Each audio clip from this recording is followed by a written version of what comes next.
Leaders. Here we go with the props. Johnny Avello in crew. Every team scores at least 2 touchdowns in the early games. There's 6 of them. 22-1. Can't get there. That's a big ask. Big ask. Like all teams score 2 touchdowns in the 11 games. 140-1. They're not counting the Germany game. All teams with a field goal in the early games. 22-1. All teams with a touchdown and a field goal in the early games. 22-1. And every team scores a touchdown in the early games. Again, there's 6 of them. Plus 150. Now, see, I can't, any of this positive stuff happening in the NFL, I can't get on board with. Low totals, bad offenses, bad quarterback play. How many points are we going to get? The shutout prop keeps cashing. Plus 320. 2 teams scored 3 points last week on top of the shutout. And you couldn't get it. That's right, with high-low. High-low is always up. We'll get to that coming up. Sunday leaders. Who will have the most passing yards? Burrow and Goff are your favorites at 6-1. Boy, no Higgins, and we don't know about Chase, although it looks like he'll play. Ooh, that's risky. I don't like that. I would not be on him this week. And Wilson couldn't do anything, but Goff is going against the worst pass defense in the league against the Chargers. And Herbert's 8-1. Howell plus 850. So was Stroud. Geno 11. Carr and Dak and Baker Mayfield all 15-1. I mean, I can't. Geno would be intriguing. Yeah. Okay. How about Will Levis 30-1 against Tampa, who just got torched by Stroud and allowed 3 guys to have 100 yards. Right. Schultz of the one. Is Derrick Henry? Is he going to get 22 carries in the game? Yeah, I know. Yeah. Okay. Can Dobbs perform another miracle? He's 35-1 against a good Saints defense. I can't believe DeVito's only 55-1. Remember Mike White?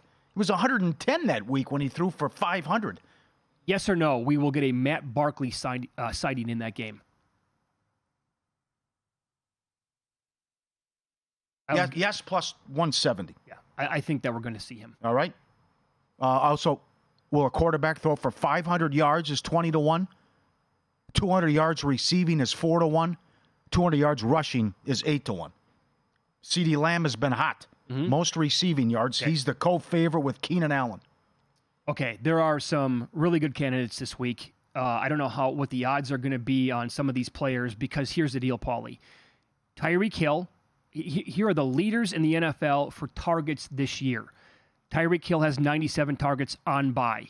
Puka Nacua, 96 targets on bye. Jamar Chase, 93 targets. While he's hurt, is he going to play? We don't know. A.J. Brown, 92 targets. He's on a bye. So the guy who's tied with Tyreek Hill at the top is Stephon Diggs. He has 97 targets. He's going against the Broncos, who are 26th overall in DVOA against wide receiver number ones. And our buddy Paul Charchian ranks Diggs 3rd overall at wide receiver this week. What are you seeing on odds for Stephon Diggs? I have to look because DraftKings doesn't count Monday night. So let me try to bring it up at Will Hill. I'll run down some other ones then. Michael Pittman has 86 targets. Patriots, however, they are 2nd overall in DVOA against wide receiver number ones. Olave has 85. Vikings are 6th in DVOA against wide receiver number ones. Then you get into the Devontae Adams, Keenan Allen range for sure. Keenan Allen makes some sense this week. He's going to get the targets. The Lions are pretty good against wide receiver number ones, however. But in that same game, how about you go down to Amon-Ra St. Brown, who has missed a game, and he's had his bye. He still has 78 targets on the year. In fact, he averages 11.1 targets per game. That's the 2nd most in the entire league. The Chargers are 25th overall in DVOA against wide receiver number ones. And St. Brown is ranked number 1 overall this week by our buddy Paul Charchian. Plus 650. Boy, oh boy. Will Hill doesn't have theirs up yet. They include the Monday night game, okay? Lamb has 30 targets the last 2 weeks. Yep. So the Giants are 24th overall in DVOA against wide receiver number ones. Excellent. Very good. How about the rushing standpoint? What do you think can happen there? I'll throw out like 4 guys to you. Okay. And you can either reject them or you can accept them. The Raiders rank dead last in adjusted line yards. They're 31st in stuffed rate overall at the line of scrimmage. They're 29th in overall DVOA per rush. Breece Hall here would maybe make some sense if the number is right. I see it. Yeah. We made a case for Breece Hall last week. Didn't get the job done, not close. But James Cook, actually 2 running backs have gone off this year for the Raiders. That's it overall. in terms of big days. James Cook had 123, Gibbs had 152. The Cardinals are 30th in rushing DVOA, 30th in adjusted line yards, and 29th in stuffed rate. But is it going to be Bijan or is it going to be Algier? Pollard had 122 against them. McCaffrey 106. Kyron Williams 158, and Walker had 105. This is interesting here. The Giants are 28th in rushing DVOA, 23rd in stuffed rate. Tony Pollard had 14 for 70 against them in Week 1. But remember, that Week 1 game, that got away from everybody because it was a special teams touchdown. It was an INT involved, and it turned into a bloodbath. So the Cowboys never really had to do anything on offense. It was 40-0 the final score. But other running backs who have done well against the Giants, Connor had 106, McCaffrey had 85, Achane had 151, Jacobs last week, 2 scores and 98 yards overall. And here's maybe one that could be under the radar. The Steelers are 27th in adjusted line yards on defense, 17th in stuffed rate, and 27th overall in second-level yards. And that's why I'm going to bring up Aaron Jones. If he can get to that second level, he can maybe turn on the afterburners. He's elusive. McCaffrey had 152 against the Steelers. Jerome Ford 106. In that same game, I can say it, I can't prove it, Nick Chubb, I think, was going to go for 200-plus before he got hurt. Yeah. Pierce had 81. Royce Freeman and Darrell Henderson combined to go for 123. But they did slow down or neutralize the Ravens, Jacobs, Etienne, and Henry. So it's kind of been hit or miss against the Steelers' defense this year. Breece Hall, Aaron Jones, 28-1 at DraftKings. Let's go. That is excellent. And now it's time for high-low, which we love every week here, and we've seen some big tickets cash all year with this. They do not count the Germany game. Highest scoring game, Chargers-Lions plus 330. Houston-Cincinnati plus 450. Washington-Seattle 6-1.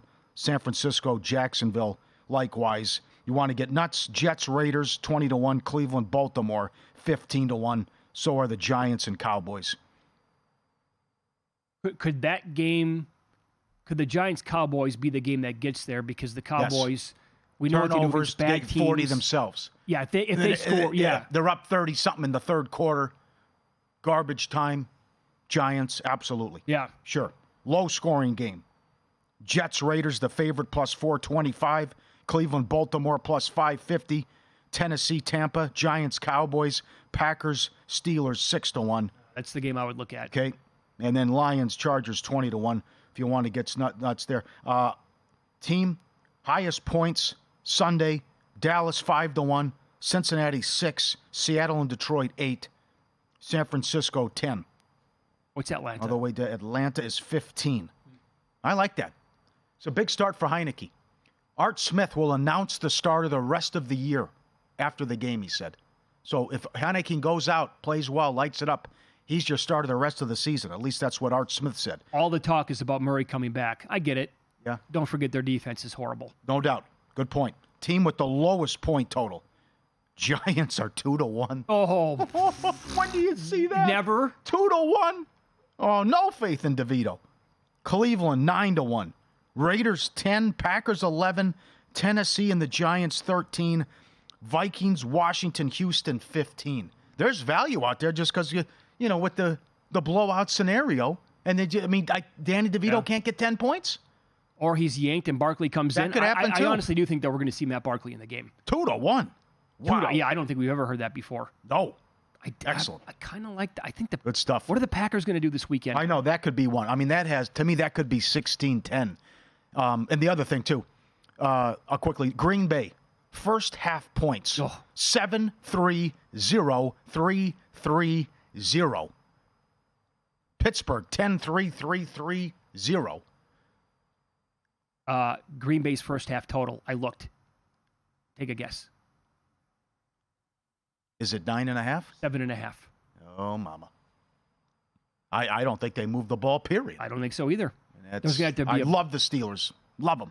All right, Go to VSiN.com/subscribe to become a VSiN Pro subscriber today.